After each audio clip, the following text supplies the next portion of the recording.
Bienvenidos a La Plática, tu centro de información, tu centro de comentarios, tu centro de opinión. Gracias por estar en este espacio, La Plática desde Houston, Texas. Bienvenidos a La Plática, tu centro de información, tu centro de comentarios, tu centro de opinión. Gracias por estar en este espacio, La Plática desde Houston. Bienvenidos a La Plática, tu centro de información, tu centro de comentarios, tu centro de opinión. Gracias por estar. Bienvenidos a La Plática, tu centro de información, tu centro de comentarios, tu centro de opinión. Gracias por estar en este espacio, La Plática desde Houston, Texas.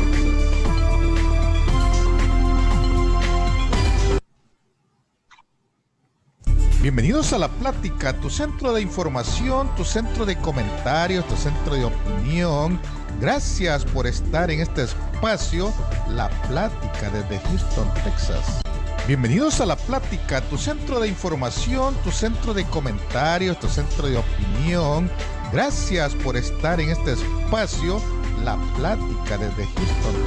Bienvenidos a La Plática, tu centro de información, tu centro de comentarios. Buenas tardes, amigos de La Plática. Es un gusto para mí saludarlos desde Houston, Texas, llegando para todas partes donde un salvadoreño esté. Nosotros como Plática queremos estar ahí. Gracias por este espacio, gracias por el tiempo que usted se toma para ver este programa. Y si usted tiene la amabilidad y puede compartirlo, muchas gracias. Vamos a estar en contacto siempre, vamos a tener programas diferentes. Quiero agradecerles, en primer lugar, al invitado de este día, Denis Alarcón. Él es un precandidato a diputado por San Salvador, por el FMLN, con quien vamos a conversar sobre diferentes temas, sobre diferentes propuestas, diferentes opiniones de cada uno de ustedes también. Pueden hacerlo llegar los comentarios, las preguntas, pueden llamarnos al teléfono que aparece también. Y ustedes también es protagonista de este programa. Estimado Denis Alarcón, bienvenido a La Plática. ¿Cómo estás? Mucho gusto, muy amable, buenas tardes. Bueno, muy contento y honrado de estar aquí en este programa. Sabemos de la audiencia tan importante que tiene usted y estamos llegando a nuestros compatriotas en Estados Unidos y a donde cualquier salvadoreño se encuentre gracias a lo que nos brinda el Internet, ¿verdad? Quiero mandarle un fraternal saludo a todos nuestros hermanos salvadoreños y principalmente un fraternal pésame a todos aquellos compatriotas que han perdido algún familiar o han tenido algún problema crítico de salud, principalmente nuestros camaradas del FMLN que hemos visto que se nos han ido algunos, pero seguimos nosotros acá en El Salvador dispuestos a dar la lucha, a pelear esta batalla por lograr reivindicar los derechos de las personas y de la gente en nuestro país, principalmente los más desprotegidos. Estimado Denis, es importante, pues eres muy conocido en El Salvador, pero los hermanos salvadoreños que residimos fuera, necesitamos saber quién es Denis Alarcón y si te puedes describir en una forma breve. Me gustaría de que lo hiciera en este espacio. Adelante. Bueno, soy salvadoreño, pues, bueno, lo sabemos, nacido en San Salvador hace 43 años. Soy ingeniero informático, esa es mi primer profesión. Además, cuento con una maestría en administración de empresas, estudios superiores de maestría en comercio internacional enfocado a lo que es comercio electrónico y diversos estudios especializados que me han permitido desarrollar una carrera profesional de un poco más de 20 años. Pero sobre todo ello, soy militante del Frente Farabundo Martí desde hace más de 26 años. Me incorporé prácticamente a trabajar en el FMLN, se puede decir en bachillerato. Empecé a incorporarme a hacer algunas actividades logísticas en elecciones y sobre todo en actividades de índole informático que prácticamente son ahora ya muy solicitadas por el partido, pero en ese tiempo no eran quizás no eran muy solicitadas y bueno, empezamos por ahí. Pero fue desde el año 2004 que se puede decir que yo empecé mucho más de lleno a trabajar dentro del partido y desde entonces no he parado. He sido funcionario público, he estado trabajando en empresas multinacionales, he trabajado en empresa privada en El Salvador, he sido docente universitario, es una de mis pasiones, ¿verdad? Compartir y enseñar a las futuras generaciones de profesionales de El Salvador. Y recientemente prácticamente hemos estado con mi esposa desarrollando negocios. Ahora se puede decir que estamos enfocados en el tema de como microempresarios. Pero directamente en el FMLN hemos venido desarrollando gestiones muy importantes. En las últimas 2 elecciones, junto a un gran equipo de trabajo,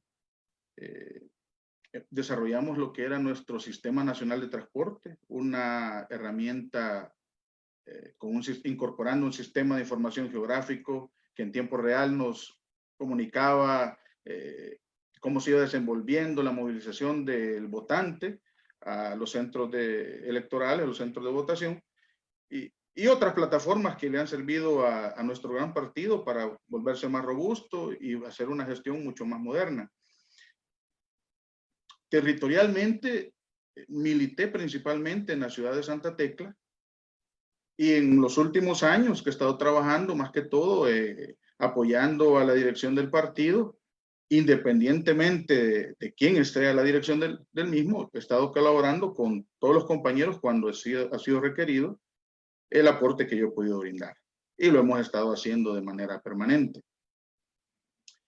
Hace unos meses, algunos camaradas del partido me invitaron a una reunión que era prácticamente para motivarme a que entrara en el proceso de elección interna para poderme postular como precandidato a diputado propietario de San Salvador. En el momento quizás creo que a casi todos los que no hemos estado en la palestra, sino que hemos estado trabajando en procesos internos del partido, no se nos hace quizás algo muy fácil de digerir, por así decirlo, sino que empezamos a meditarlo, inclusive con mi esposa lo hablamos mucho. Y bueno, y ella me dice, bueno, si tú consideras que puedes aportar al partido y le puedes aportar al país, entra al proceso, pero lo vas a hacer bien. Siempre con un compromiso permanente como el que has tenido, pero con una variante. Ahora estamos en El Salvador, en lo que yo he llamado, y creo que varios le llamamos así, una época de la posverdad, porque nueva verdad no es, sino que una posverdad en la cual se cambian las reglas del juego político, porque lo que impera y lo que vemos que sobresale acá en El Salvador es la desinformación constante, y ahora con un aparataje con todo el Estado, ¿verdad? Lo cual es bien complicado porque se está logrando en alguna medida desprestigiar a muchas personas que no tienen, por así decirlo, nada que les pueda tachar en su carrera profesional y política. Bueno, pero entramos al proceso y antes de poder tomar una decisión, junto con un equipo de amigos del partido y amigos que no son del partido, decidimos lanzar una encuesta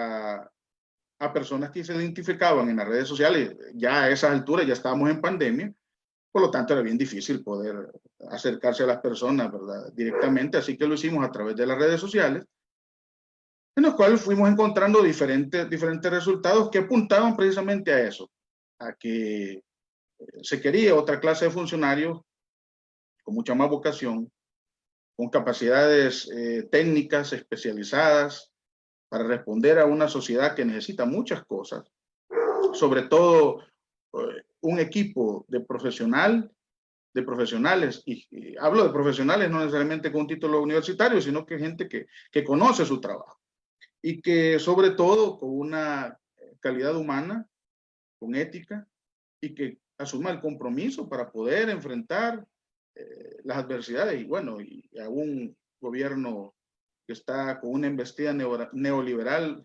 voraz. Es por ello que con esa encuesta nosotros terminamos de fortalecer nuestra decisión y decidimos entrar en el proceso. Bueno, eso es un poco de lo que soy yo y el por qué nosotros decidimos ingresar a este proceso de selección interna.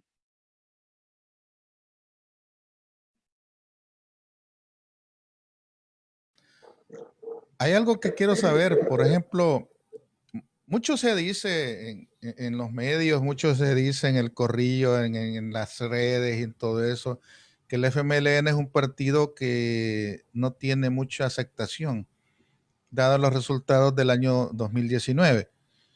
Y me llama la atención porque hasta hoy tú decides entrar a competir a un puesto político cuando no es el mejor momento desde el punto de vista de aceptación, aunque la realidad siempre choca con la ficción, dicen, ¿verdad? ¿Cuál es tu enfoque y cómo piensas tú revertir esa opinión que la gente tiene del FMLN?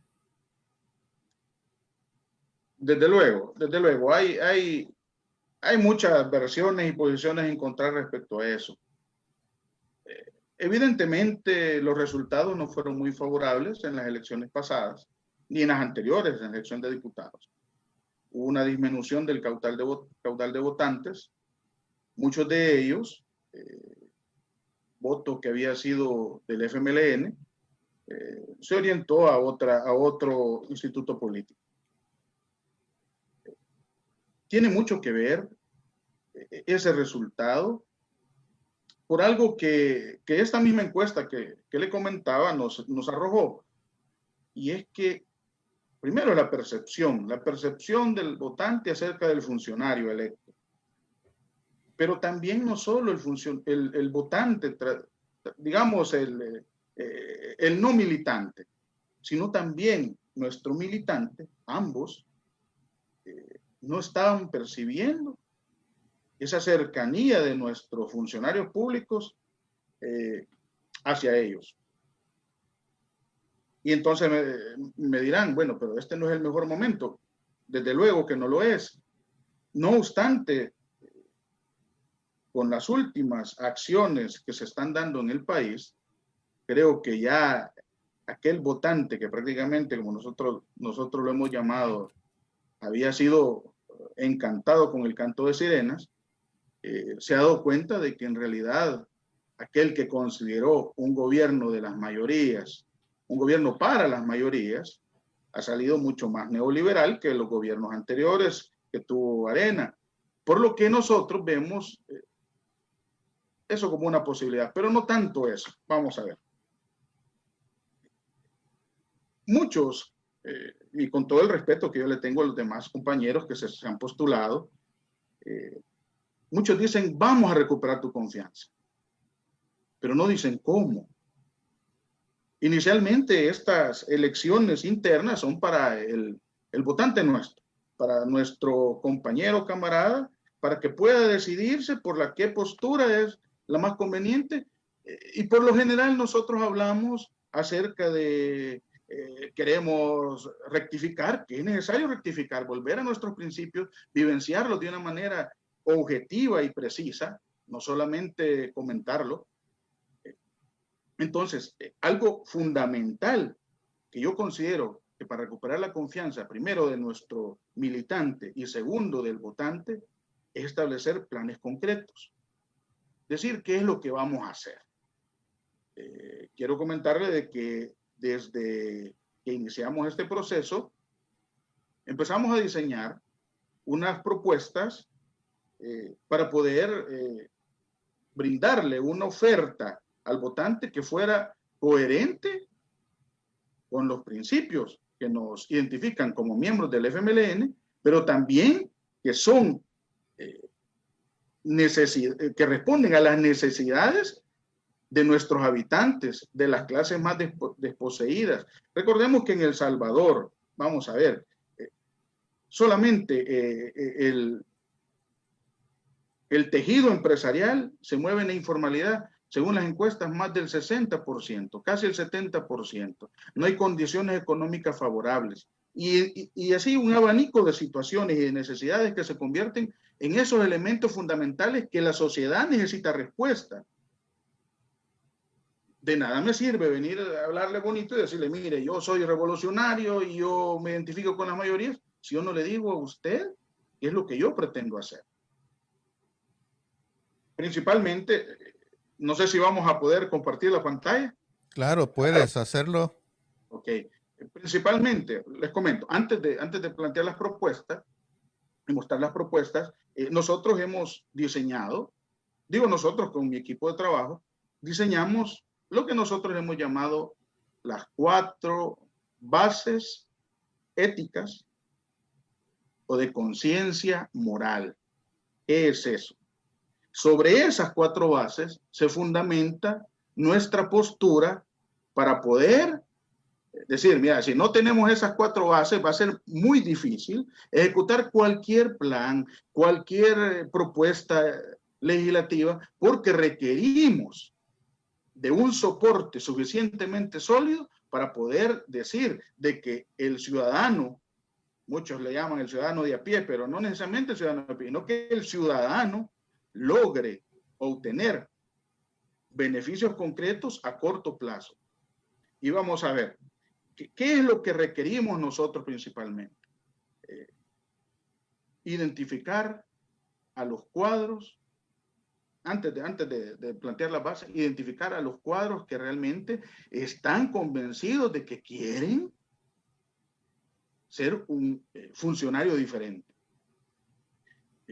Yo esperaría que si mis camaradas del partido se decantan por mi persona y dicen, Denis Alarcón nos representa, yo esperaría que el equipo que ha sido seleccionado junto a mi persona camine en torno a esto.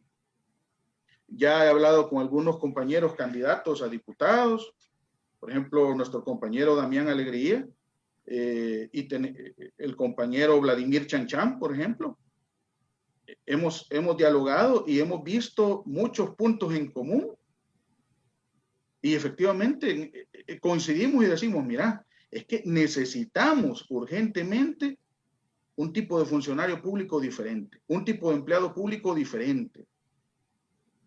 No solamente que responda de manera proactiva y que se identifique con la crisis económica que se viene, porque viene una crisis difícil para El Salvador y el mundo, producto de la pandemia, sino acciones coherentes y que van en relación a la situación que vive nuestra población en general. Les quiero mostrar un poco de nuestras bases éticas.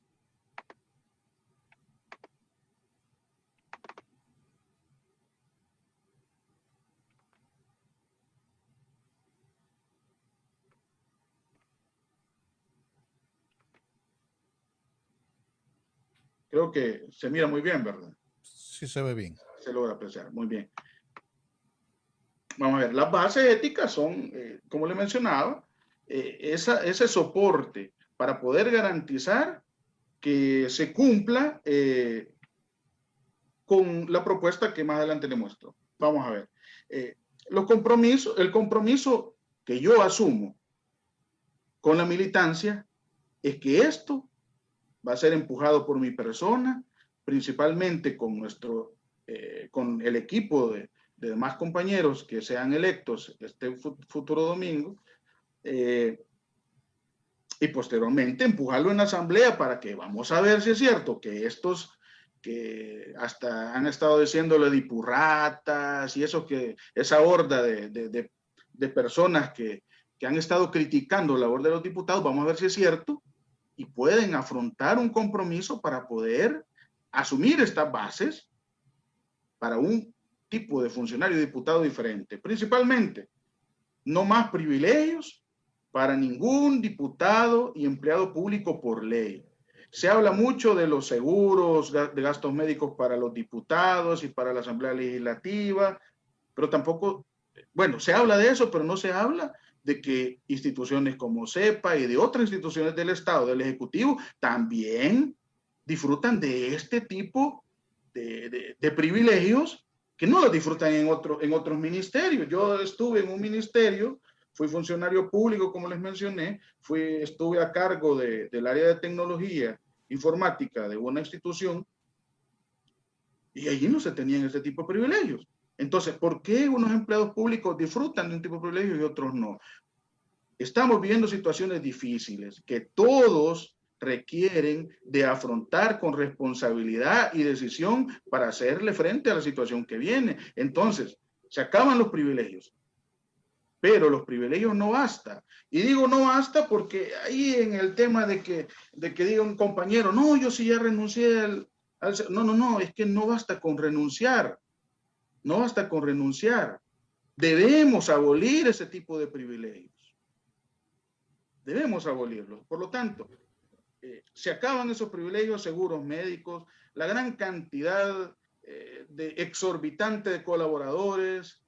No hablo por la bancada del FMLN, pero he escuchado de que hay un diputado que tiene 35 asesores. Ahora, yo asumiría de que si alguien se mete al ejercicio de ser diputado, debería tener las competencias mínimas para poder hacer una interpretación de una ley, para poder trabajar en el desarrollo de una política pública, para poder hacer una gestión en pro de resolverle una necesidad a un habitante.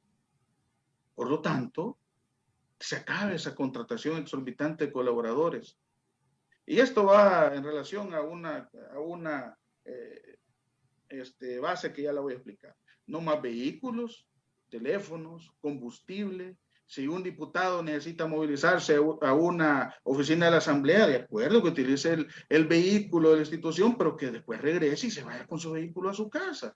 O sea, son cuestiones lógicas, obvias, que en este momento se disfrutan y que esto ha hecho de que se construya una imagen del diputado como que es una clase social, como que ahí están las altas clases sociales y aquí están los parias. Eso no debe pasar. Ahí se acaban los famosos viáticos, todos esos privilegios. Hemos visto funcionarios, no solamente en la Asamblea. Recientemente hay una persona que está candidateando por un partido que trae muchos antecedentes, que hasta lo están investigando por un enriquecimiento ilícito de 1.4 millones por ahí. Y al analizar todos los viáticos que se le entregaron para viajes, hasta su compañera de vida junto con él, vemos de que, miren, muchos diputados hasta podrían montar una empresa luego de su ejercicio de 3 años solo producto de los viáticos. Por lo tanto, todas esas cuestiones, ¿no? Vehículos, todo eso se acaba. Y esto nos va a ayudar a generar transparencia y va a imposibilitar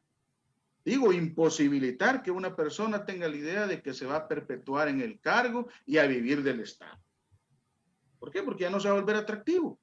El que quiera llegar a la Asamblea Legislativa va a llegar porque quiere en realidad trabajar por el pueblo. Entonces, con eso se logra combatir a la corrupción, el nepotismo, y se busca que exista una rendición de cuentas mensual con mucha transparencia. Como les mencionaba, yo soy ingeniero informático de profesión. Ahora se puede hacer tanto con tecnología. No estoy hablando necesariamente de redes sociales, porque las redes sociales es un instrumento, pero el desarrollar algo en redes sociales no es un desarrollo tecnológico en sí. Estoy hablando con sistemas informáticos para que se puedan vincular a diferentes orígenes de datos y poder garantizar esa transparencia. ¿Por qué no ser el ejemplo, la Asamblea, el ejemplo de transparencia para todo el Estado salvadoreño? Y aquí vienen las otras 3 patas o las otras 3 bases. No más salarios arriba de $3,000 para diputados y ningún empleado de la Asamblea Legislativa. Inclusive con algunos camaradas nosotros hablamos, ¿no? ¿Y por qué no el diputado debe aceptar el salario mínimo? Pues es una palabra que para algunos diputados genera hasta terror. Pero ¿por qué no un salario mínimo?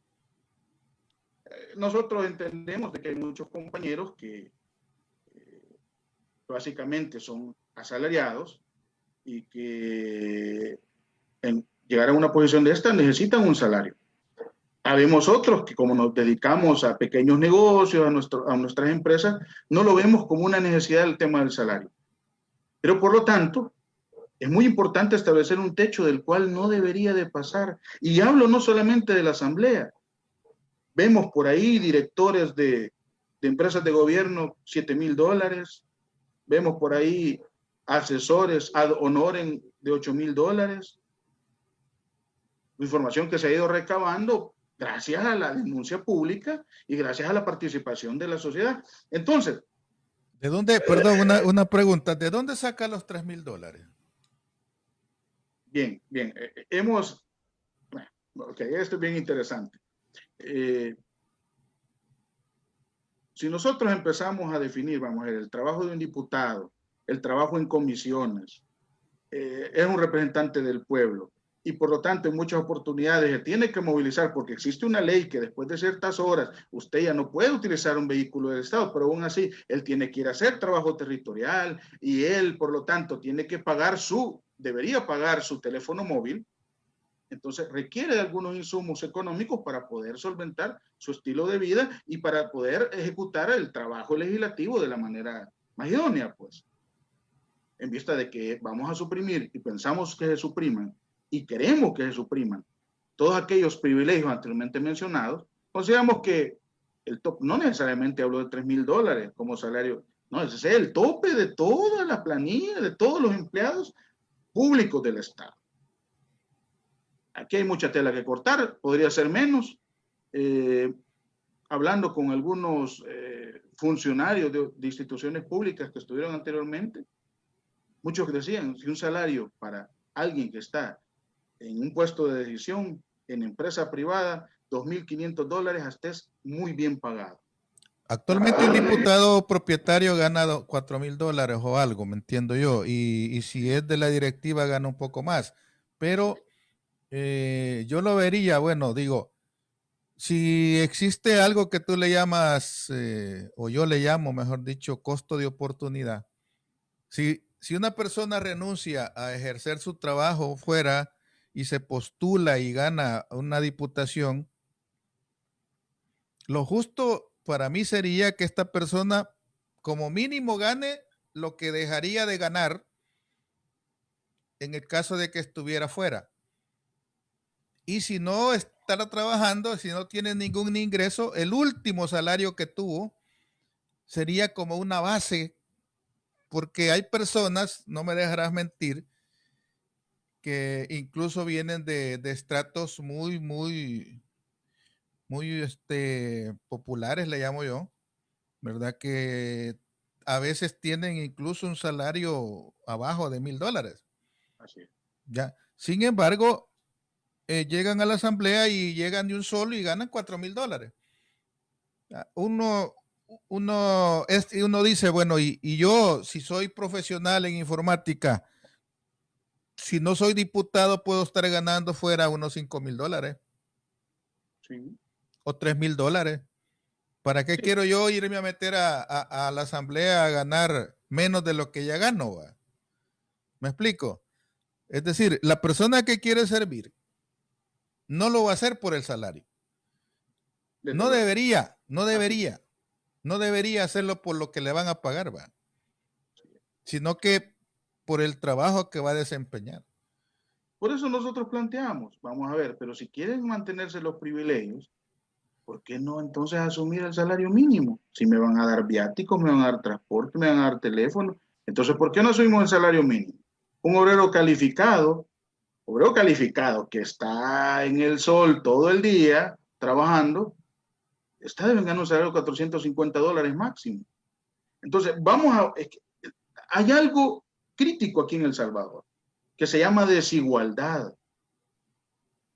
Nadie que no ha vivido esa desigualdad en carne propia puede entender y puede razonar en su mente cómo es posible que un diputado que llega a trabajar en aire acondicionado, porque la cuestión así se dimensiona, en condiciones óptimas, por así decirlo, inclusive hasta en su casa hoy en la pandemia, que fue una crítica generalizada. ¿Cómo es posible que el empleado anda trabajando en la calle, el que está en el sector informal, y el diputado sí se va a su casa, criticando duramente? Entonces, esa desigualdad que le ha hecho daño tanto a El Salvador tiene que detenerse. Y entonces, el que quiere servir, como usted lo planteaba, no lo va a hacer por el salario. No, y esa es una de las, créeme, una de las razones por las cuales yo lo consideré en muchas oportunidades y dije, sí, el costo de oportunidad se ve comprometido, pero ¿y dónde está el pensamiento futuro? Nosotros le queremos entregar a nuestros hijos un mejor El Salvador. Y esto no es retórica, no es poesía, es realidad. ¿Cómo le vamos a entregar a nuestros hijos un mejor El Salvador cuando la normativa, el asidero legal no es lo suficientemente bueno para que sea equitativo y justo? Entonces, volvemos al punto. 3.000 es para nosotros es un techo suficientemente bueno y justo como para que un representante del pueblo pueda desarrollar su trabajo de manera óptima. Ese es el máximo que tú propones, ¿verdad? El máximo que nosotros proponemos. Ok. Otro elemento importante, ningún militante del partido, inicialmente esta oferta es para nosotros, ¿verdad?, pero debe tener eco en todas las demás instituciones políticas, que sea elegido internamente, ninguno de ellos va a poder optar a un cargo de elección popular como un diputado, alcalde, presidente. Con esto prácticamente coincidimos con muchos compañeros, porque hemos visto esa mala gestión, y es una mala gestión, de algunos compañeros dentro del partido, porque querían estar sirviendo siempre como diputados. O hacían bien una cuestión, o no hacían bien ninguna de las dos. Y con eso fueron construyendo esa separación hacia la base, fueron alejándose de la base, provocando con ello el descontento de muchos de nuestros militantes. Yo, sin conocerlo, yo leí un tuit por ahí del secretario de Juventud, que él dijo que él había, entiendo yo, que a pesar de los ofrecimientos que le habían hecho, propuestas y apoyos que le habían ofrecido, él había decidido no participar en el proceso de elecciones internas. Eso para mí es un buen funcionario dentro del FMLN. Pero esa es una ética, pero tú lo que propones es que se incorpore dentro de los estatutos. Así es, que esto sea incorporado en los estatutos, pero posteriormente la bancada nuestra deberá empujarlo para que esto se vuelva una ley. Porque, ¿cómo es posible? Vamos a ver, es que es ético y es correcto, por eso es que nosotros le llamamos bases éticas. ¿Cómo es posible que una persona recibiendo viáticos, recibiendo comisiones o como le quieran llamar o como se le pague dentro de un instituto político, tenga un salario ahí, un salario por allá, sin ejercer una función de manera correcta? O sea, eso es una cuestión que nadie comprende. Pues para mí, porque yo vengo de trabajar desde hace muchísimos años en una profesión que exige un alto rendimiento, por lo tanto no podemos esperar de que una persona que anda saltando de una función a otra pueda ejecutar un trabajo de la mejor manera eficiente, idónea. Por lo tanto, esto debería incorporarse parte estatutaria de todos los partidos políticos. Y perdón. Estás hablando de modificar el código electoral. Estoy adelantando. Estás hablando de modificar el código electoral, no solamente la parte de estatutaria del partido. Sí, es que inicialmente esto es para el partido, pero con esto, ¿qué garantizamos? Garantizamos no tener diputados de carrera, alcaldes de carrera, garantizamos que exista realmente un relevo generacional y que se les abran las oportunidades tanto a jóvenes, mujeres, y que se incorpore todo ese potencial que existe en la base en diferentes instancias. Hay demasiados compañeros con potencial enorme en el FMLN. Tenemos economistas, biólogos, tenemos gente tan preparada en diferentes partes del mundo, gente que puede llegar a aportar en diferentes instancias, pero que no se considera. Con esto nosotros estamos buscando de que eso se rompa. Y esto tiene relación con lo siguiente, que esto quizás es lo más interesante de estas 4 bases éticas, que ningún diputado, suplente o propietario pueda reelegirse más de una vez.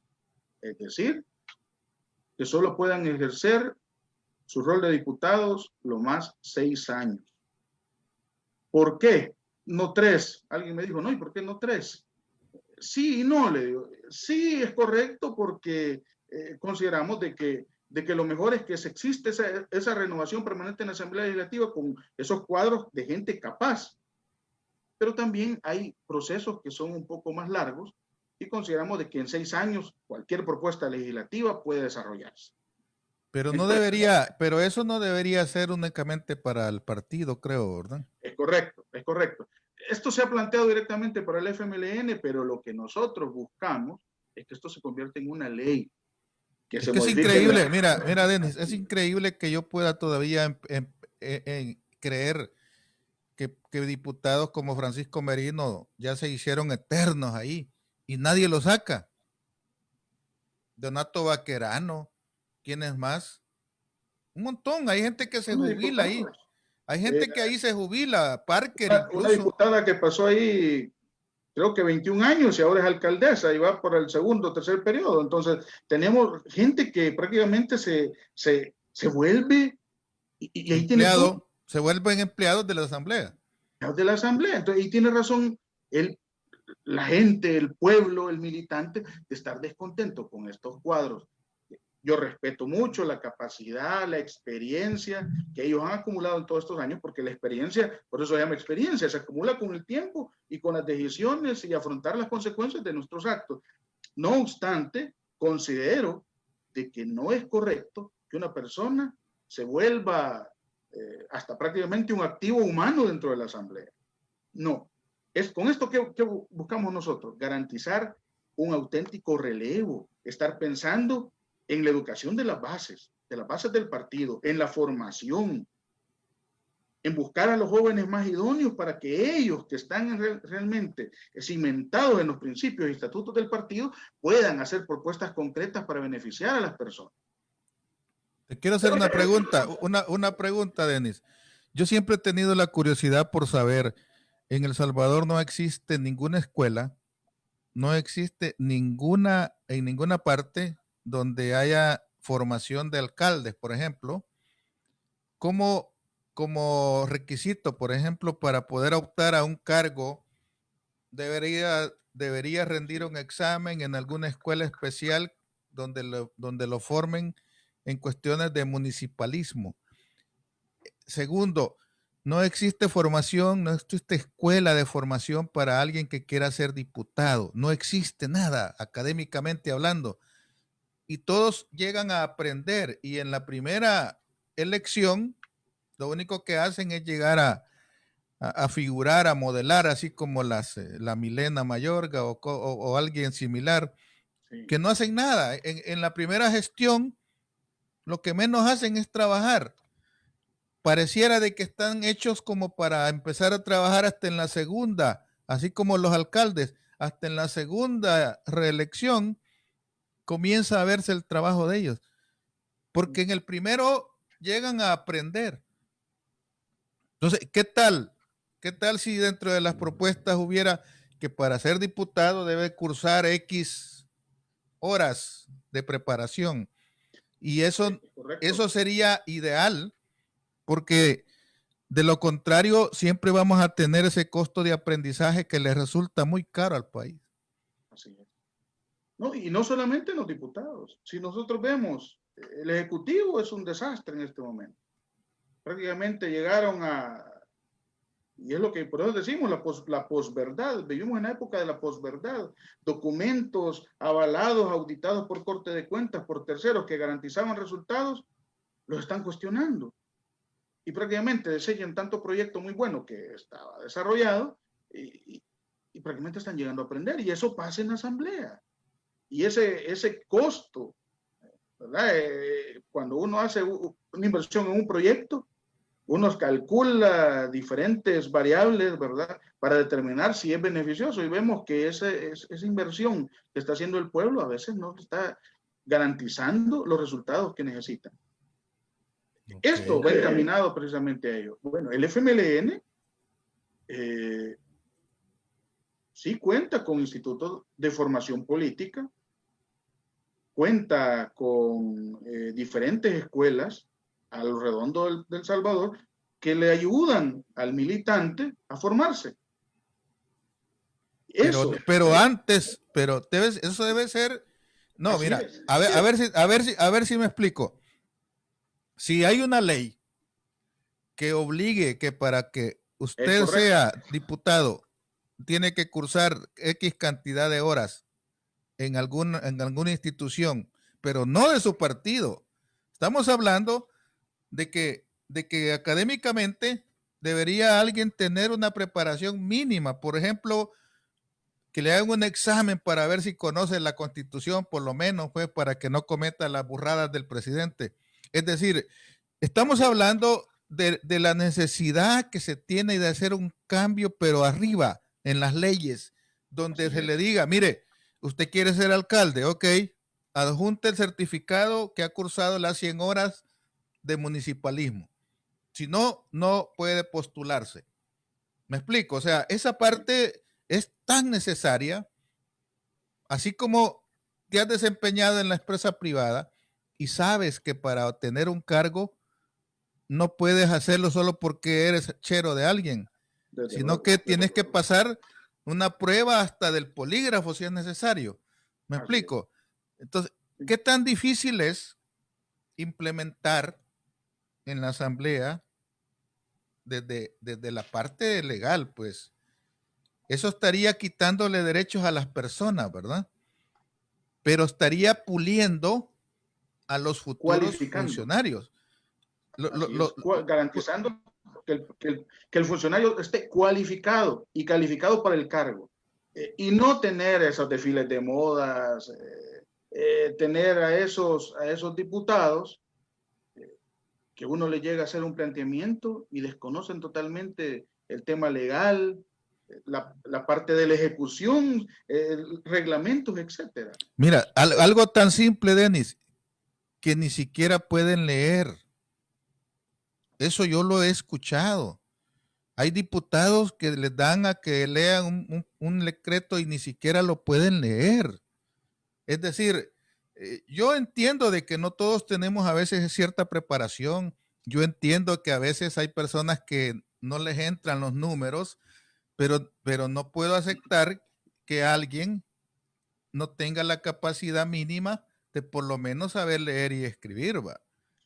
Es decir, como el presidente que dijo que se había equivocado en unos ceritos y no eran 560 millones, sino que $560,000 los invertidos en un medicamento. Sí, pero es que el presidente anda en una nave espacial donde él no suma, dice, sino que multiplica. Entonces, por eso multiplica los errores. Ahora, lo que yo quiero con esto decir, mire, señor, ¿usted quiere realmente servir? ¿O quiere llegar a servirse? ¿Va? ¿Por qué? Porque yo creo de que hemos llegado a un punto donde tú bien lo dices, estamos hablando de un momento crucial donde tenemos que demostrar que realmente queremos hacer cambios. De lo contrario, vamos a pasar otro siglo esperando, ¿sí? Y en lugar de llegar lo que esperamos, llega la langosta. ¿Me explico? ¿Por qué? Porque no hemos tenido a veces la capacidad de hacer cambios. ¿Por qué? Porque siempre queremos llegar a pagar favores a las asambleas. Los diputados quieren llegar a sus cheros a pagarles los favores y los llevan de asesores, pero de lo que menos hacen es de asesorar. Continúa con las propuestas, las bases éticas. Ya desarrollaste 4. Sí. Falta terminar algo acá. Sí. Pero resulta que un funcionario público ya estuvo los 6 años, pero es un buen alcalde, es un buen diputado. Si esta persona considera que debe reelegirse porque la sociedad se lo está demandando, que vaya a la calle y recoja 20,000 firmas. Así como a los aspirantes a diputados suplentes los mandan a la calle a recoger 20,000 o 10,000 firmas de aquellos que avalan su candidatura, ¿por qué no se manda a esta persona? Mira, voy a recoger 20,000 firmas, porque en el partido no se las van a dar, pero que sea gente que en realidad ha hecho escrutinio de su trabajo y que en realidad lo avalan. Si es así, puede postularse de nuevo. Entonces, con esto, ¿qué estamos buscando? ¿Qué es lo que nosotros proponemos? El relevo generacional, muy importante. Como ya usted lo mencionaba, no personas que tienen 15, 20, 30 años ahí en la asamblea. No sé cuántos años.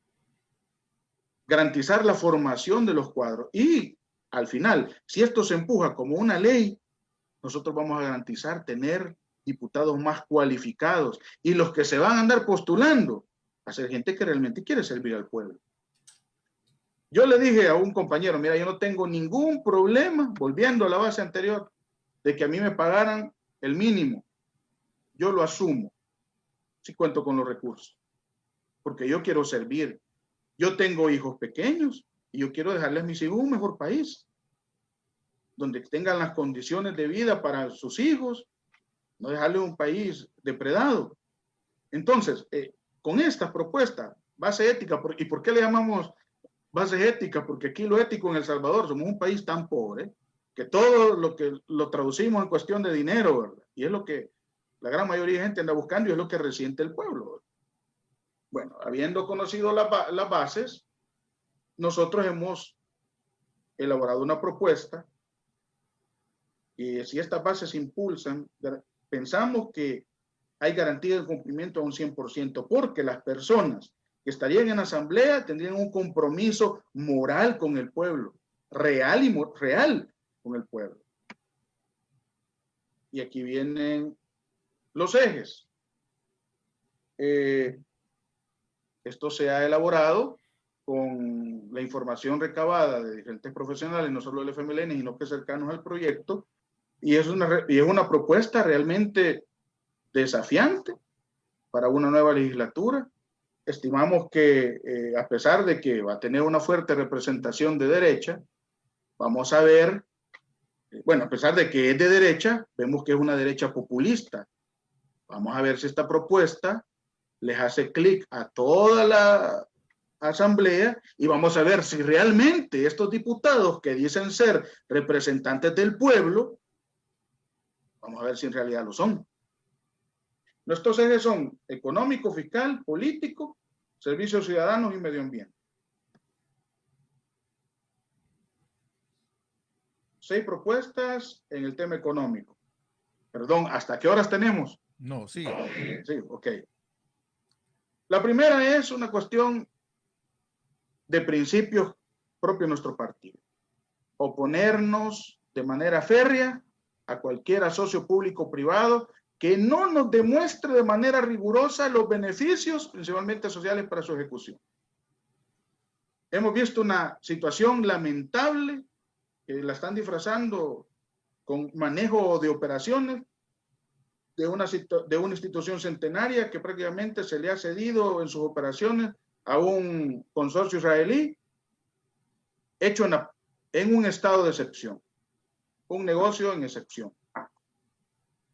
Pues nosotros, como representantes reales del pueblo, que pensamos no en el corto plazo, sino que a futuro, en el futuro real y las nuevas generaciones, nos tenemos que oponer férreamente a esto. A cualquier apertura comercial que se establezca con países en clara desventaja competitiva que puedan afectar a nuestros productores locales. Tenemos un aliado muy grande que es Estados Unidos, de los cuales se benefician muchos de nuestros hermanos salvadoreños directamente con la remesa. Pero a nivel competitivo de nuestras empresas son muy pocas realmente las que pueden competir. Digamos que otros países quisieran ingresar acá a competir con nuestros productores, debe de existir una oposición clara en contra de la apertura comercial cuando hay una desventaja. Hace nada menos un mes, y que lo quiero aclarar, ¿verdad? Porque alguien me lo mencionó, que yo me estaba oponiendo a los beneficios del pueblo, y no, desde luego que no. cualquier beneficio que es para paliar la situación económica lamentable en la cual está nuestro país, es muy bueno. Pero hay que ver el trasfondo de esos beneficios. Hicimos una investigación en la Deep Web, en la web oculta, y encontramos que la empresa que le están comprando los productos para los paquetes que el gobierno está entregando y que ahora los va a entregar posteriormente, se le estaban adquiriendo una empresa que está mencionada internacionalmente como una empresa que lava dinero, etcétera, etcétera. No solamente eso. O sea, cualquier día no es una cuestión de ética y si ellos lo tenían disponible a bajo costo. No sabemos los costos. No se ha medido eso. Yo no sé si ese almuerzo le va a costar, que aparentemente era gratis, le va a costar 7, 8 veces a la persona el haber recibido esa bolsa. Y además de eso, con empresas que están señaladas en situaciones de no ética y delitos en sus países de origen, y además de eso, desplazando al productor nacional. El otro es el impulso de una ley de soberanía y seguridad alimentaria, declarando a los productores de semilla como una actividad de interés nacional. Lamentamos, y digo yo lo lamento porque estuve leyendo de que producto de la minería de datos que realiza el ciudadano común, por así decirlo, no un ciudadano especialista, sino que el ciudadano común, de que a una persona que meses antes había estado dedicándose a servicios legales, a esa persona le estaban comprando más de 15 millones de productos de semilla y fertilizante. Obviamente, una persona que no sé su negocio, lo va a revender mucho más caro. El tema de nosotros le llamamos el coyotaje, el común coyotaje. Entonces, eso, cuando nosotros declaremos que el tema de la ley de soberanía y seguridad alimentaria debe de existir aquí en El Salvador, más que todo se beneficia el productor de semilla y eso debe ser de interés nacional. ¿Cómo vamos a decir que el agro va a florecer cuando el productor de semilla no tiene las condiciones para mantener una actividad productiva adecuada, con una asistencia técnica correcta desde antes de sembrar? Bueno, no sé en otros países, pero aquí en El Salvador hemos pasado días que no ha llovido. Los especialistas no han mencionado, el Ministerio de Medio Ambiente, y lo mencionan personas que no están directamente allí, de que hemos pasado pequeñas canículas y gente que ha sembrado ya. Pero agreguémosle algo más ahí, Denis. Yo escuchaba hace como unos 6 meses la protesta de productores de semilla, que no se trata solo de que les compren a ellos, Así es, sino que se trata que los traten con igualdad de condiciones. Por ejemplo, ellos decían que ellos le entregaban al Ministerio de Agricultura su semilla, pero que se las pagaban 6 meses después. Entonces, cuando yo escucho eso y digo, bueno, cuando el gobierno le compra a un proveedor del extranjero, este proveedor del extranjero incluso le pide un pago anticipado. No es que se lo va a dejar, mándemelo, se lo pagan dentro de 6 meses. Así no funciona comercio internacional. Así es. Si es posible, lo cobran anticipado todo, antes de mandarlo. Sin embargo, a los productores que apenas si pueden subsistir en El Salvador, les tomaban sus productos y no se los pagaban. Entonces, ¿qué estamos haciendo? Si la ley no existe una ley que le obligue a que debe de pagarle y no actuar así como actúa, por ejemplo, los supermercados que le compran a los productores de hortalizas y les pagan en 90 días y ellos venden contado en el mismo día. ¿Me explico? Entonces, y mientras tanto ellos compran divisa internacional, compran, revenden y $3,000 lo convierten en $5,000. Pero a los productores nacionales los tratan como de segunda y les pagan dentro de 90 días cuando en realidad ellos venden cash. En el súper no vas a ir a pedir crédito, ¿verdad? Y cuando el supermercado le quiere comprar a alguien fuera del país, le tiene que pagar anticipado. No le va a pagar así como le paga a los productores nacionales. Y ese desajuste, que además de desajuste es una injusticia contra el productor nacional, nadie la supervisa. Por lo Nadie. tanto, debemos de establecer las condiciones legales para que se respete al productor nacional. Y eso va relacionado a otras medidas que ya se las comento. Ok. El otro punto tiene que ver con un tema eminentemente económico y duro, es el tema de la nacionalización del manejo del fondos de pensiones. En todos los países del mundo hemos visto el fracaso de las AFP, que los gobiernos de países llamados desarrollados muchas veces hasta les han inyectado capital para que puedan subsistir. No podemos estar manejando, o sea, es un tema de desequilibrio que genera que la administración de los fondos de pensiones la tengan terceros y el Estado está prácticamente subsidiando el tema de las jubilaciones. Entonces, tiene que hacerse una nacionalización del manejo de fondos de pensiones, pero inicialmente, antes de lograr eso, al menos se propone la disminución del margen de comisiones por el manejo de los fondos. Me comenta alguien, mira, estoy a punto de jubilarme.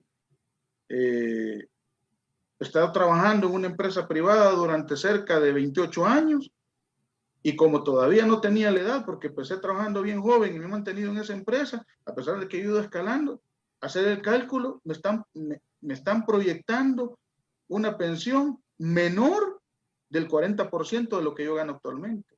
Y yo tengo compromisos, tengo nietos, esa es una realidad. Entonces, al administrarlo directamente por el Estado, no estoy hablando necesariamente por el INPEP, puede ser inclusive fusionar esas instituciones, podría ser, estamos garantizando una disminución sustantiva del manejo de los fondos.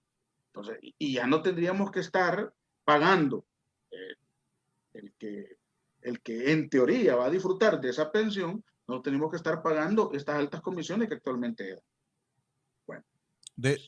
Sobre ese punto de los fondos de pensiones, nadie desde el año cuando se creó la ley del IFA, oí bien, nadie ha podido decir los fondos de pensiones deben de estar en igualdad de condiciones. Se está violando un principio de igualdad. Así es. Cuando el IFA jubila a su gente con más del 75% de su sueldo.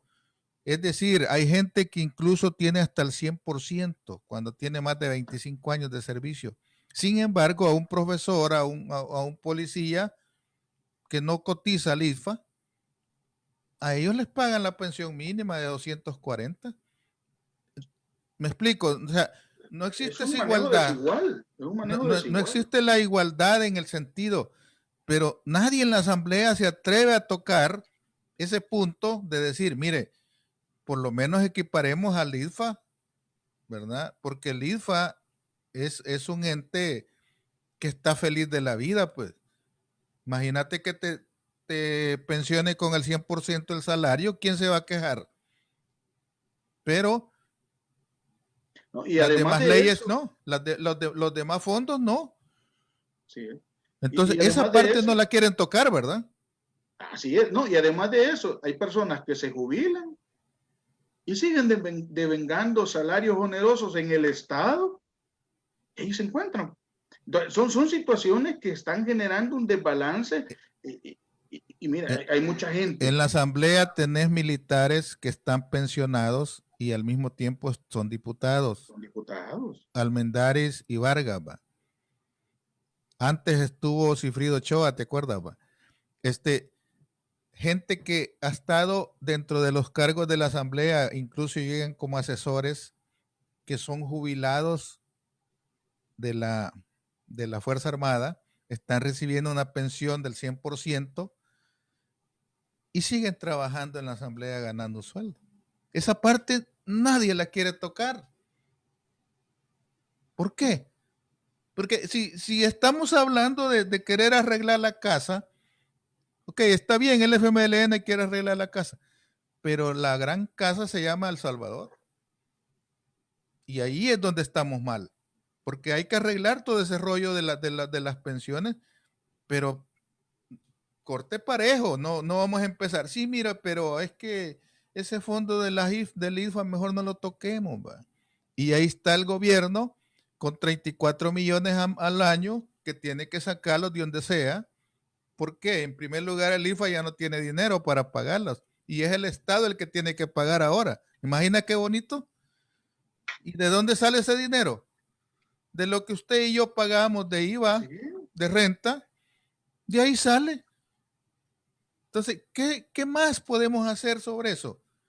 El modelo chileno fue para El Salvador las AFP. Actualmente los de Chile quieren volarse todo ese fondo de pensiones. Acaban de aprobar que les den los fondos a la gente porque necesitan. Y en El Salvador están enfrascados de si les dan o no les dan al menos un 25%. Es decir, Con un sistema tan voraz que tenemos actualmente, hasta ese 25% se ve como un gran logro, pero no debería ser así. Hay que y nacionalizar. es tu dinero, Denis. Hay que nacionalizar el fondo de pensiones. Mira, a mí me llega un estado de cuenta y me dice que yo tengo X cantidad de dinero en mi fondo de pensiones. Fondo de ahorro, dice, ¿verdad? Bueno, y si es mi fondo de ahorro, ¿por qué no me lo dan, pues? Si yo lo necesito. No, mire, que no sé qué, que no sé cuándo. Es todo un rollo, pero siguiendo con tus propuestas, el punto 5. Bueno, reformar las leyes que fueran pertinentes para lograr que las utilidades que se obtuviesen de las empresas, este es quizás uno de los más desafiantes de todos. Hay que buscar reformar la ley para que de las utilidades que obtuviesen las empresas, digo, bueno, inicialmente la gran empresa, pero esto debería ser progresivo, en que cada empresa, en cada ejercicio fiscal, de estas utilidades excesivas sean repartidas entre sus empleados. Esto debe ser progresivo de acuerdo a las utilidades. ¿Qué implica esto? Vamos a ver.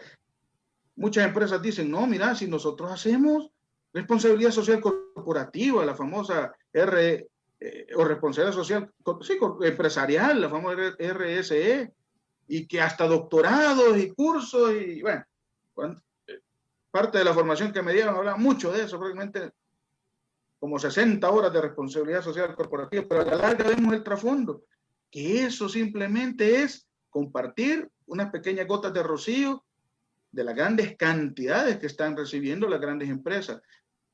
¿Por qué planteamos el de repartir parte de las utilidades? Con esto, ¿qué garantizamos? Lealtad del empleado. Eso no se ha puesto a pensar. El salvadoreño es una persona que en cualquier parte del mundo lo ven como un empleado trabajador, correcto y leal. Si una persona está recibiendo parte de las utilidades, y esto ya lo hacen algunas empresas que tienen esa visión de que no solamente están buscando enriquecerse unos cuantos, sino que están buscando compartir esas utilidades. Y bueno, yo no estoy planteando acá 10, 20, 30, 40, 50%. Esto tiene que ir a un debate. Pero si se lograse, estamos buscando que muchas familias van a lograr unas mejores condiciones de vida. Mira, pero es que esto es socialismo. Bueno, y recordemos, el aguinaldo fue un invento socialista, comunista, y muchas de las empresas lo ven como una cuestión hasta de honor para ellos, darle el 100% a sus empleados de su aguinaldo. No de lo que dice la ley, sino que del salario. No, a la persona yo le doy de aguinaldo el 100%. Ahora, si se lograse esto, estaríamos garantizando una mejor equidad, no esa gran desigualdad social.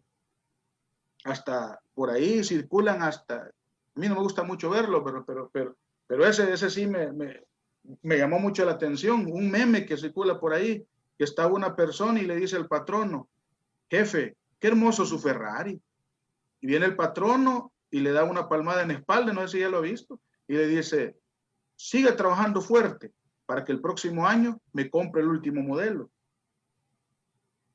Entonces, esa es la realidad que vive El Salvador. Esta propuesta, yo sé que es una propuesta muy revolucionaria que va a generar crisis, Pero es que esto es lo que está pidiendo la gente. ¿Cuántas personas se ven explotadas? Y esto va relacionado con una propuesta que no le hemos planteado. Y es porque una de las cosas que se buscan es garantizar el respeto del ejercicio profesional. Yo soy informático. Te pongo un caso. Soy un informático. Cuando yo estaba en un ministerio en el Estado, se vio una gran necesidad de hacer una migración del motor de la base de datos, donde residía toda la información institucional crítica, la información institucional crítica, de todo lo que pasaba en la frontera, de todo lo que pasaba en la gestión del ministerio. No había fondos, no había recursos para hacer una contratación de una empresa especialista en eso. ¿Qué sucedió? Bueno, yo tenía un excelente equipo de trabajo, gente muy bien formada y gente muy responsable y comprometida. Hagámoslo nosotros. Durante muchísimos días estuvimos nosotros trabajando, saliendo 12 de la noche y el siguiente día estamos en el trabajo a las 7 de la mañana. Pero ¿por qué traigo este ejemplo yo? Es porque esa es la realidad de muchas profesiones en el país. Maestros que se viven sacrificando, médicos que, me dijo un amigo médico, mira, no voy a poder dialogar hoy contigo porque hoy me toca turno. ¿Y a qué horas entras? Le digo, a las 8. ¿Y a qué horas salís? A las 12 de mañana. Y la gente romantiza ese sacrificio excesivo de los médicos, que mis respetos para ellos. Ellos en este momento están realizando una tarea titánica en El Salvador, sin los recursos necesarios para estar en primera línea. Pero la gente romantiza y dice, no, es que para ser médico debes de sacrificarte. Pero no se le está reconociendo al médico la gran labor que realiza. Entonces, esta medida principalmente es para reconocer al trabajo del profesional y también el trabajo del obrero calificado. Pero estás hablando de las empresas. Todas las empresas, estoy hablando principalmente de la empresa, de la gran empresa. Sí, estás hablando de las empresas en general. Es, de la empresa en general. Entonces, pero recordá que... hay mucha discusión. Sí, pero recordá que también existen medianas, micros y todo eso, ¿no? Así es. Sí, desde luego. Pero por eso decimos que esto debe ser de orden progresivo y de acuerdo a las grandes utilidades. Y haciendo números fríos. Una empresa que gana $1 millón y digamos de que sea el 5% de las utilidades que deba de compartir de $1 millón, 50,000 pesos, y lo va a repartir entre 50 empleados que tiene. Esos 50 empleados le garantizaron tener de utilidades $1 millón, fuera de todos los costos y de todo el funcionamiento, gastos administrativos, de operación y todo lo demás que tenga esta empresa. $1 millón. Y esos $50,000 lo va a repartir entre 50 familias. $1,000 para este empresario que ganó $1 millón, tal vez no le esté generando una diferencia. Pero para familias, $1,000 adicionales para poder costear su estilo de vida es una ayuda increíble. Y eso va a generar en El Salvador, bueno, el efecto multiplicador del dinero se da por el hecho de que entre más recursos tenés, podés comprar, adquirir y se va a dinamizar la economía.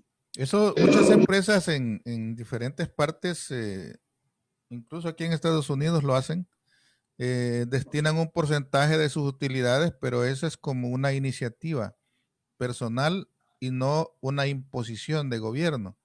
Ahora, eso puede provocar que las empresas digan, no me interesa bajo esas reglas invertir en El Salvador, ¿va?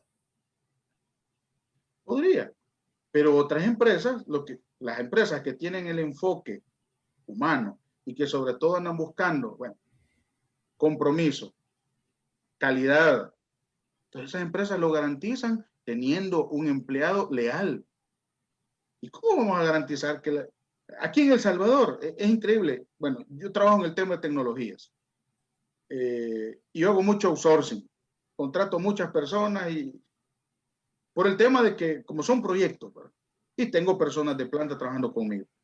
Pero es increíble ver el mercado, cómo se está moviendo, porque las personas andan brincando de un lado para otro, y yo le digo, ¿ahora dónde estás? Le digo, fíjate que estoy trabajando en tal lugar, y porque me pagan $200 más, me pagan $50 más.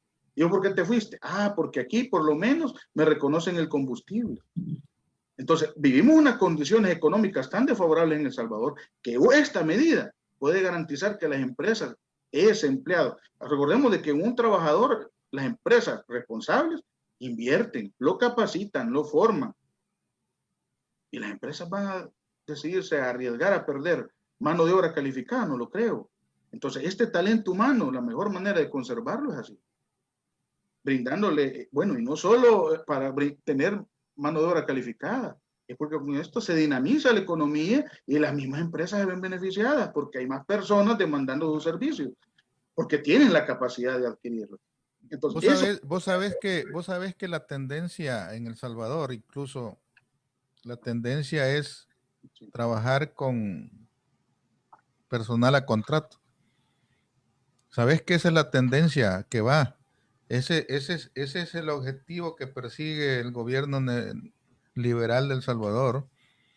Y eso, en realidad, al empleado tradicional, diría yo, eso le coarta muchas cosas. Por ejemplo, te voy a poner un ejemplo simple. Una persona que trabajó 15 años en una compañía, de repente se quedó sin trabajo y le ofrecen un empleo a contrato.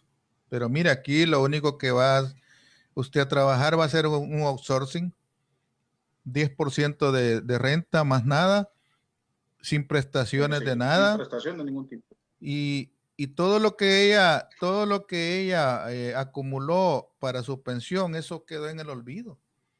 Es decir, yo no estoy a favor de un sistema de contrato porque hay mucha gente que por necesidad lo agarra, pero pierde todo lo que acumuló porque ya no sigue cotizando, ¿me entiendes? A ningún beneficio.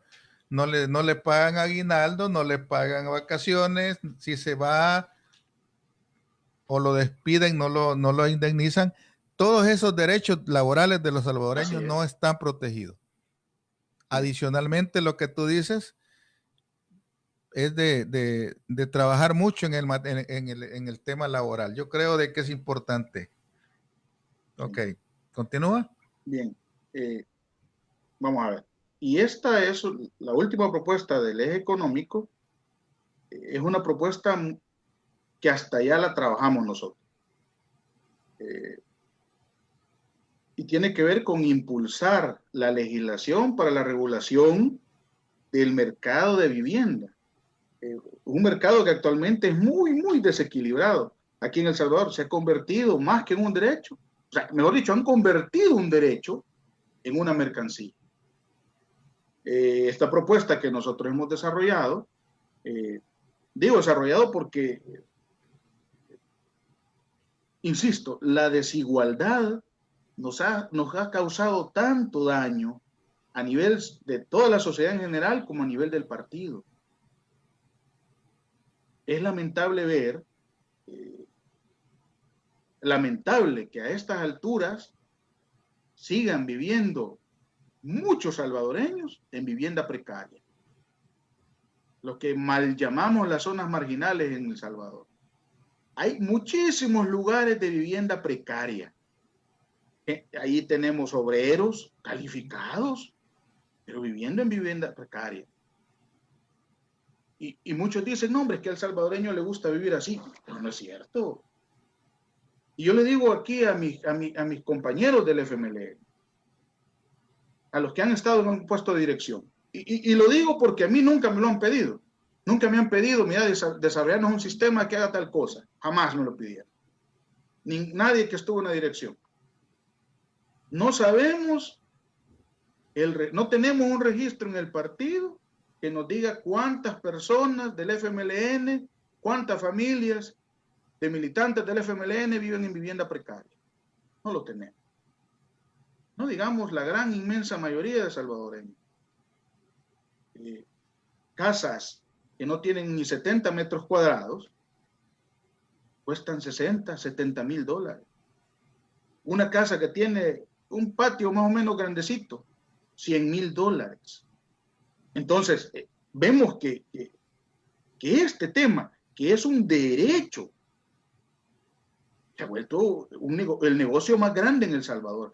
Alguien me decía a mí, mira, es que una persona que por cierto es extranjero me dijo un día, es que ¿sabes que cuáles son los dos más grandes negocios en el mundo?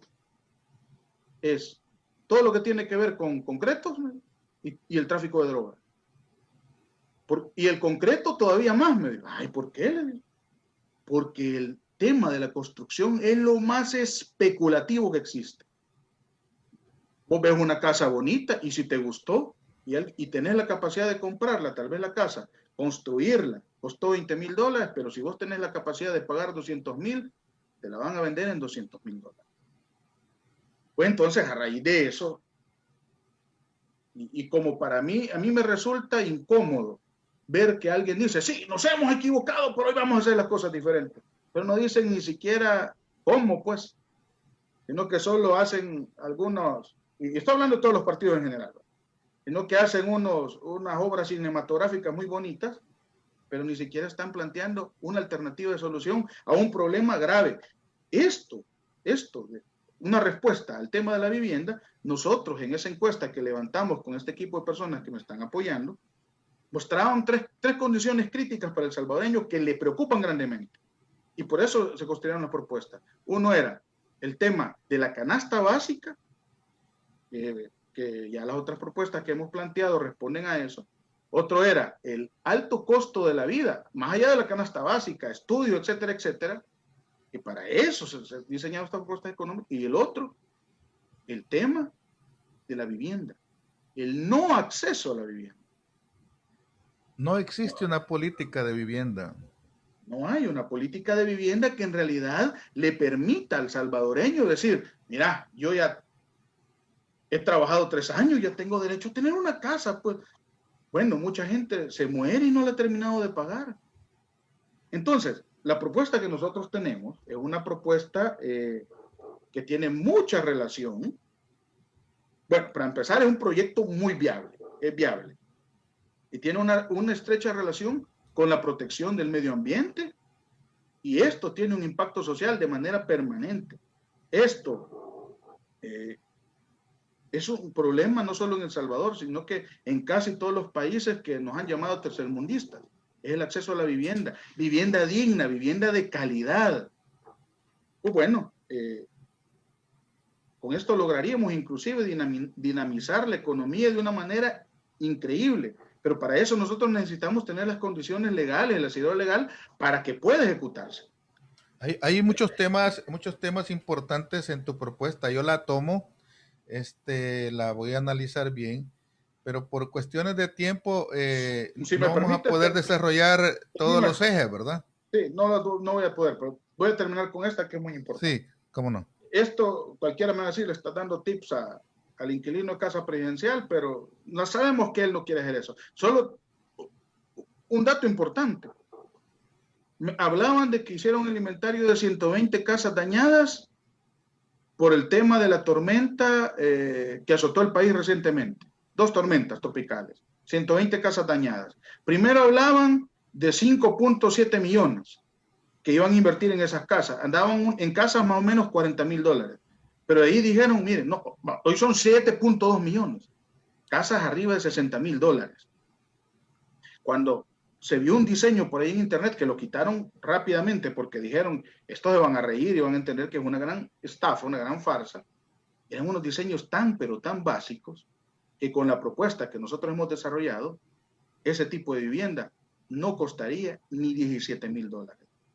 Hay una cuestión que es un boom en el mundo entero en este momento, que es el desarrollo de vivienda con contenedores marítimos. Y cualquiera me va a decir, no, hombre, una champa le quieres dar a la gente. Y no. Europa, por ejemplo, Barcelona, se está moviendo ese tipo de estructuras porque son ecológicas, no riñen con el medio ambiente. Y los que saben de construcción, cuando elaboran las famosas fundaciones, están mandando una gran cantidad de contaminantes al subsuelo y están dañando los mantos acuíferos. Esta propuesta nosotros la hemos desarrollado. Vamos a verla acá. Contamos con diseños y esto va relacionado con el principio 1 de nuestro partido. Relacionado con uno de nuestros principios, que es el humanismo, que es la promoción y la dignificación de la persona, que es la autodeterminación en todos los órdenes de su vida. El centro es el ser humano. Relacionado con el principio de Dios, que es reivindicar el valor fundamental de la familia. Tenemos los diseños hechos. Hoy el país que, bueno, y alguien me dijo, mira, ¿y vos crees que nosotros como diputados estamos para resolver todos los problemas a la gente? No, pero algo tenemos que hacer para intentar resolvérselos. ¿Por qué la banca no invierte en esto? Yo le planteo estos diseños a un banquero. Miren, se va a construir ese tipo de vivienda. El banco no gana. ¿Por qué? Porque a un costo bajo se vende rápido. Y cualquiera dice, no, pero no deja de ser un contenedor. Aquí, últimamente, en El Salvador no se quiere reconocer los esfuerzos que ha hecho un país cercano, un país que yo aprecio mucho porque allí estudié algunos cursos, que es Costa Rica. En Costa Rica se están produciendo casas de este tipo, en los cuales prácticamente el 60% del costo de la obra gris disminuye y se invierte en acondicionamientos para las personas. ¿Por qué nuestros veteranos no pueden tener una casa como esta? ¿Por qué las personas que viven en vivienda precaria no pueden tener una casa como esta? Porque nadie decide invertir en el pobre, porque con este tipo de vivienda no se va a hacer rico nadie. Claro. Le va a generar unas condiciones de vida a las personas mucho mayores. Aunado a eso, la propuesta incluye, mira, con paneles solares, toda la producción que venga de paneles solares se le inyecta al operador comercial de energía de la zona y ese te lo devuelve en disminución el tema de tu factura. No la disminución anunciada del gobierno que ni se mira, pues, porque prácticamente se disminuye $1, 1.50 en la factura. Aquí estamos hablando de disminuciones hasta del 40-50% de la factura.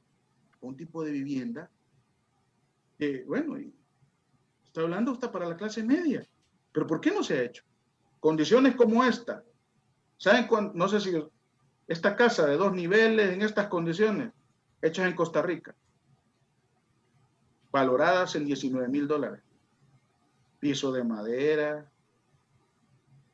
aires acondicionados, condiciones de vida aptas y dignas para los habitantes de ese país. Y sin contaminar el medio ambiente, sin contaminar los mantos acuíferos por el tema de la permeabilización del concreto en el suelo. Estamos hablando de un proyecto revolucionario, los cuales vamos a trabajar fuertemente para que las condiciones y el asidero legal sea viable, para que en realidad constructores que no andan buscando las condiciones de enriquecimiento, hasta que yo le llamo enriquecimiento ilícito, ¿verdad? Sino con constructores que estén en la sintonía de desarrollar un país y crear condiciones favorables para que la gente ya no viva en vivienda precaria, pueda tener algo como esto. Una verdadera política implica un montón de esfuerzos conjuntos, ¿verdad? Que muchos, como vos decís, no les lleva ningún beneficio económico, por lo tanto no les... No es interesante para ellos, no es importante. Por lo tanto no le va ni les viene, dicen, no, pues eso no va porque en primer lugar no les va a convenir. Todas las compañías que viven de la venta de materiales y todo eso se sienten como que no van a poder manejar económicamente algo que no les beneficia, y eso son las cosas que están de por medio. Quería quizás este punto es bien importante y quizás lo vamos a tener que desarrollar más en otro programa, ¿verdad? Porque es necesario profundizar en los otros ejes. Sí, es importante como un tema de país, ¿verdad? Ahora bien, independientemente Yo lo que quiero es hacerte saber, ¿verdad que para cuestiones de votación el domingo va a haber voto electrónico? Sí, bueno, el partido ha habilitado el tema del voto electrónico para que todos los compatriotas, hermanos lejanos y aquellos compatriotas nuestros que en alguna medida, bueno, están enfermos, no tienen la capacidad de movilización en este momento, eh, bueno, pero el periodo ese llegó hasta el día jueves. Se mandaron la información, nuestro equipo electoral hacía las valoraciones necesarias y este equipo definía, bueno, usted va a votar, y empezaron las votaciones a partir del día jueves. Ahora, para evitar cualquier señalamiento que digan, mira, y esta persona, ¿cómo garantizás que si llega a votar después no vaya a votar 2 veces? Entonces, si llega a votar el día de las elecciones, le van a anular su voto electrónico, pues entonces con eso se garantiza la transparencia, no como otros partidos. El FMLN, en algo que sí se ha caracterizado, es que está desarrollando elecciones internas desde siempre. Muchísimos años, una gran experiencia en eso. Y lo cual nosotros esperamos que siempre nuestro proceso se dé con la transparencia que siempre se ha caracterizado. Y eso es lo que nosotros esperamos. Un punto ahí importante hacerle saber a la gente, ¿cómo evitar que suceda lo que le pasó a Nuevas Ideas para el voto electrónico? ¿Cómo evitar? Bueno, para eso existe la instancia, se ha organizado, bueno, es que con ese disque instituto político han pasado diferentes cosas, que no viene al caso. Nosotros no, nosotros desde el principio se estableció un comité electoral que es el que se va a encargar de velar para que todo ese voto electrónico sea correcto. Tenemos un tribunal de ética que bueno, está desde ya metido de cabeza trabajando para que este proceso sea transparente. Entonces, hay muchas instancias dentro del FMLN. El FMLN no solamente es una cúpula, como algunos la quieren hacer creer. Hay muchas instancias en las cuales cualquier compañero puede abocarse en el caso de que considere de que ha habido algún tipo de fraude. Entonces, esos equipos, esos diferentes colectivos van a estar trabajando coordinadamente, pero a la vez auditándose. Es que sin una auditoría de un tercero es bien difícil garantizar de que un equipo no, ¿cómo te digo? En un 100% es totalmente fidedigno. No obstante, nosotros confiando en la honorabilidad de todos nuestros compañeros, principalmente en eso, y también en ese proceso que van a estar supervisando otros colectivos, entonces vamos a ganar, esperamos de que las elecciones sean totalmente transparentes. Además de ello, se vuelve por el tema de la pandemia muy importante saber de que el FMLN busca que la mayor cantidad de nuestros votantes acude al lugar. Y se va a buscar también de evitar las aglomeraciones. Ya se tiene control de cómo se va a estar ubicando las personas, alcohol gel, alfombras para la limpieza de los zapatos y que las personas cumplan con el proceso y evitemos las aglomeraciones y que alguien se quede haciéndole barra el candidato de su preferencia. Lo que se busca es precisamente que nuestro militante pueda llegar, pueda votar, emita su voto, su derecho, y pueda llegar a casa a esperar los resultados. Nosotros esperamos que el domingo tener una tendencia, domingo, lunes en la madrugada, el lunes o martes ya vamos a tener definidos quiénes van a ser los mejores cuadros que ha seleccionado nuestra militancia y que nos van a representar en las elecciones próximas de febrero del próximo año. Ok, Denis, yo te deseo lo mejor y que todo salga de acuerdo a lo proyectado. Yo sé que es una tarea, pues, no fácil, pero nada imposible, y que al final es el elector el que va a decidir las mejores opciones que le parecen. Excelente propuesta, falta mucha propuesta que discutir y presentarle a la gente.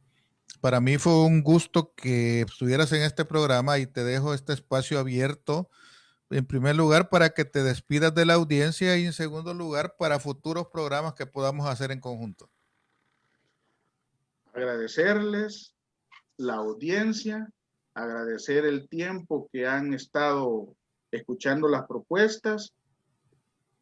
Son propuestas salidas de nuestra militancia, propuestas salidas de esta población que siente que necesita una respuesta concreta a sus grandes necesidades y que sabe y es consciente que el FMLN es el único que le puede dar respuesta a sus necesidades primordiales. Les agradezco la confianza a todos los compañeros que me han apoyado en estos días, aquellos que no me conocían, les agradezco que hayan abierto un pequeño espacio en su agenda para poder escuchar esta entrevista, les agradezco el espacio que me brindan y sobre todo les llamo para que votemos masivamente y si a ustedes les parece que la propuesta que nosotros hemos traído es una propuesta de valor y que les hace clic y sobre todo sienten de que es una propuesta revolucionaria y apegada a nuestros principios, les invito, voten por la casilla 6. Si usted vota en San Salvador y escoge a sus representantes para diputados propietarios. Casilla 6 es la casilla de Denis Alarcón, su servidor.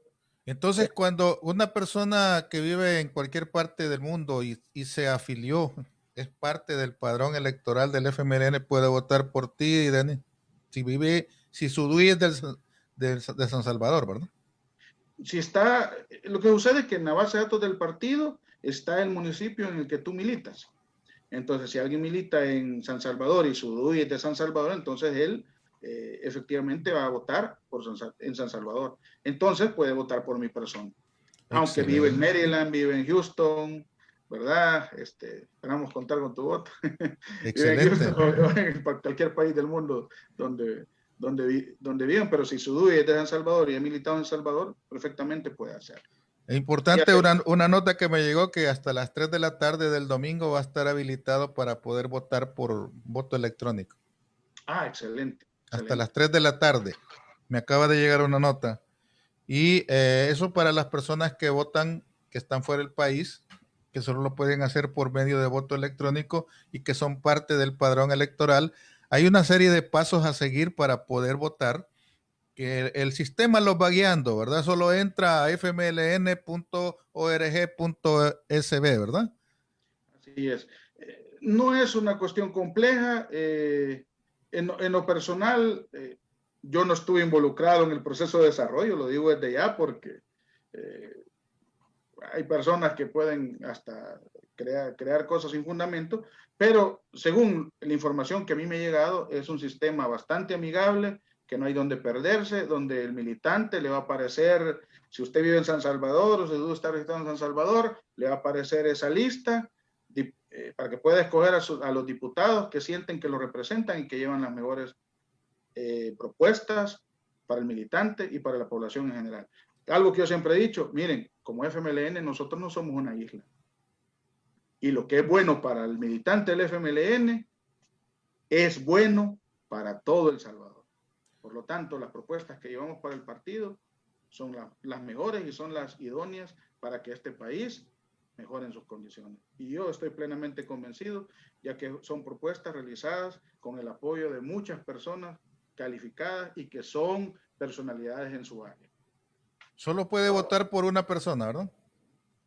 No, recordemos, en el caso de San Salvador, hay 26 inscritos y puede seleccionar 24 de los curules de diputados por el departamento de San Salvador, ¿verdad? Entonces, puede escoger esos 24 o escoge menos. Si solo escoge 3, 4, 5, ahí es decisión del militante. Pero los 24 más ranqueados, esos son los que tengan una mejor cantidad de votos, mejor caudal de votos, son los que van a representar a nuestra militancia y desde luego a nuestra sociedad.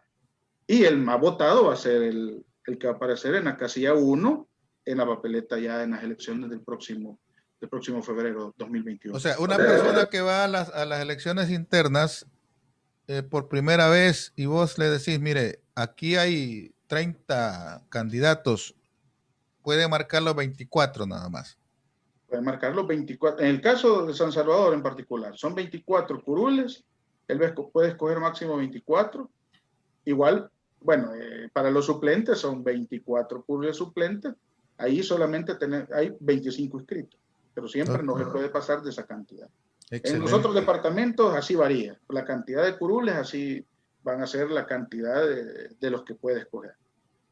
Te agradezco, Denis, tu tiempo. Este espacio es tuyo. Cuando quieras, estamos en contacto. Muchas gracias, estimados amigos de La Plática. Fue un gusto saludarlos. Estamos en contacto con ustedes siempre. Estamos para servirle en lo que se le ocurra. Alguna duda, alguna pregunta que se haya quedado a nuestro invitado, con mucho gusto, hágamelo saber a través de un comentario y yo se la traslado a él. Muchas gracias. Pasen buenas noches.